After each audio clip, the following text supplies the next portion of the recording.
All right, so the video I was going to do today, I did originally want to do outside, um, but there is a pretty nasty storm that's starting to approach us here, and I don't know when it's going to start raining exactly. We live in Western New York, it's kind of how it goes. Um, so before what I'm going to show you goes and gets soaked, I can already hear the rain start to dribble on the tin roof out here. Um, I figured we'd just move this inside and go from there. Let's go ahead and get the video started.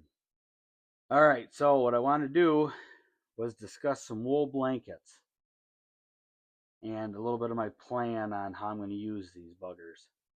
Uh, don't mind my dog over there. She just put away for the moment so she's not traipsing all over these because she'll make a bed out of every one of them as I'm trying to speak. So we'll talk about the smaller one first. This is a 1944 U.S. Army standard issue medical division, or I'm sorry, medical department wool blanket. So I've been looking online about it a little bit, and apparently, excuse me, to tell the authenticity, you go by the two maroon lines there and the number stamped on the bottom, which the majority of them are going to be between 1942 and 1944, and these were made for World War II. They were standard issue basically through any of obviously the medical departments. Field service guys, any sort of, military hospitals, whatever they were giving out to soldiers for extra blankets, this, that, and the other thing. So basically, everybody ended up having one. It is made out of 100% wool, so washing this one is a little bit different than my other one. You kind of got to be a little more careful with it, obviously. All you woolly guys out there are going to know that already. It is made out of a pretty thick wool material. So, I mean, for as old as it is, I do still think it's going to be nice and warm, and it's going to be able to be used in the field uh, accordingly. It is stitched here at either end of the blanket. The very side does not have any stitching on it.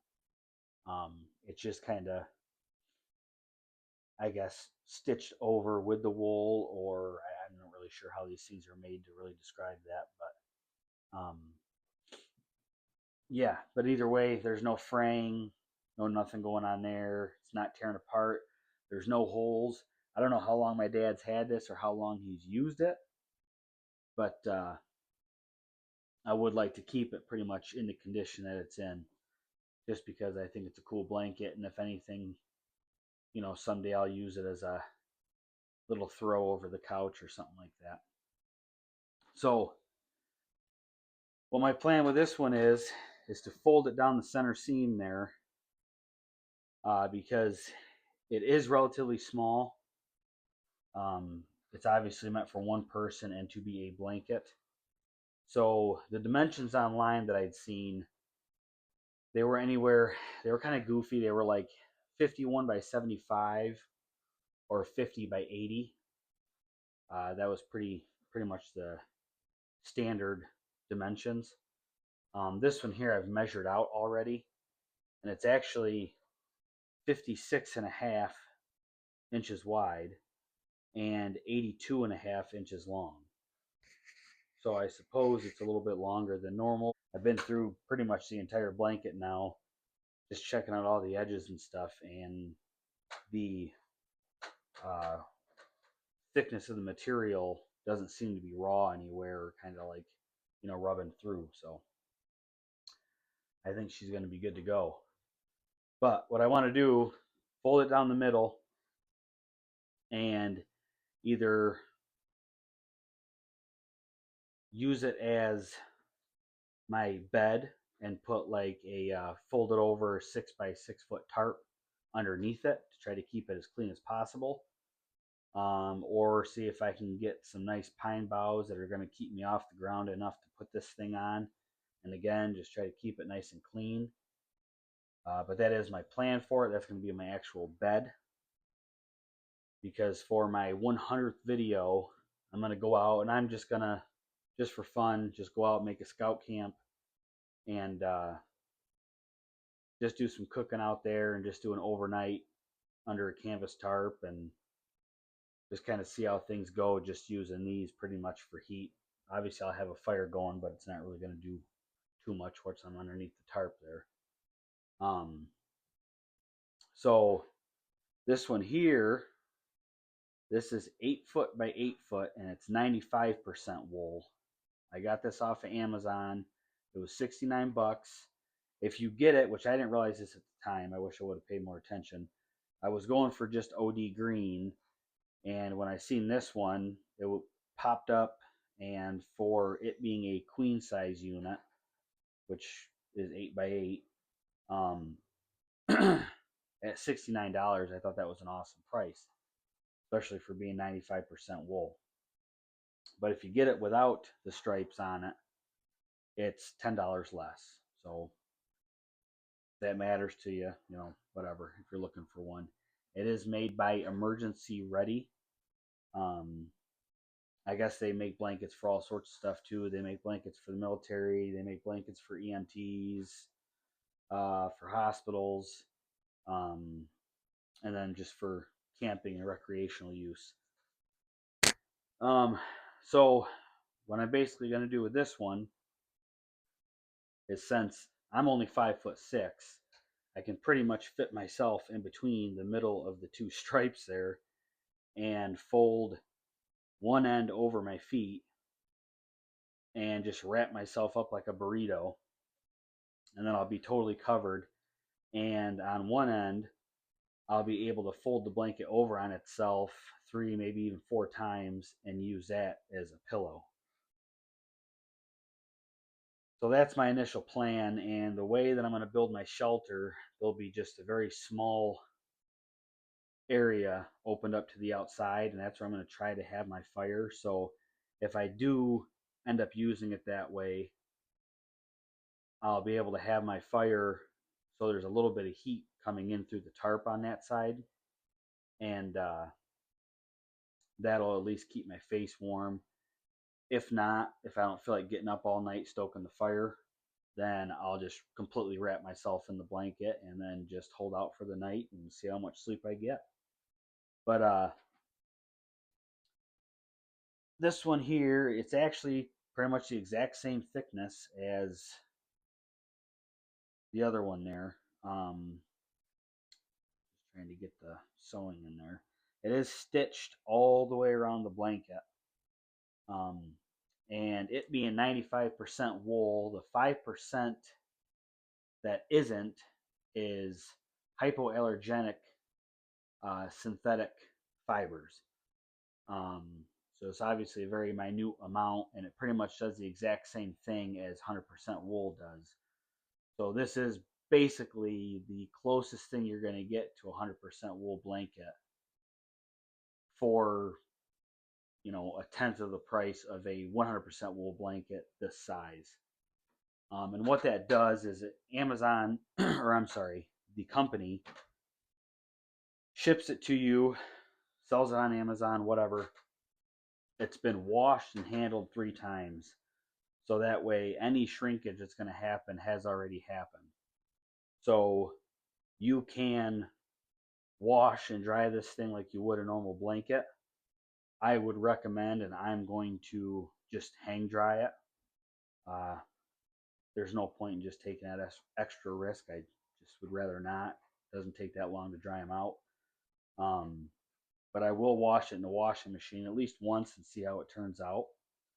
And I mean, according to them, you can wash it and dry it as many times as you want to, as like a normal blanket, and it's going to last just as long as a normal blanket does. So yeah, I mean, for any wool heads out there, I know you're it's not 100% wool. Well, I get it, but for 69 bucks, I think it's going to do just as good a job as a 100% wool blanket's going to do. That's just my opinion. I haven't used it yet. Um, I do have a bunch of wool hunting clothing. That's like 80/20, 90/10, stuff like that. And it all seems to keep me definitely more than warm enough during hunting season. So I think this is going to work just fine. Plus, I'll have a layer of clothing on as I sleep. So yeah, that's my plan so far. Um, so $69 on Amazon, 95% wool. It is still hypoallergenic, so no mold. Uh, it is moisture wicking. You don't got to worry about any nasty smells or anything getting stuck on there. And you can machine wash it without having to worry about it. This one here, 100% wool, free from my dad. I don't know if you guys can get the same deal or not. You might be able to. You have to contact him. 116 Falconer. Go ahead and start hitting up his comments about it. Um, but this one here, if I do get it dirty or nasty, I'll probably have to take it maybe to a dry cleaners or something and get it done. I don't really know. I've never had to wash a wool blanket before, so I'm not really sure how I'd handle that. But hopefully, if wool does everything that wool says it will, I shouldn't have to wash it for a few uses anyways, which I don't know how much I'll take it out and do this, but we'll see how this turns out. Maybe I'll do it more and more. I don't know. But yeah, good looking blanket for 1944. Like I said, I mean, there isn't one single spot of nothing on there.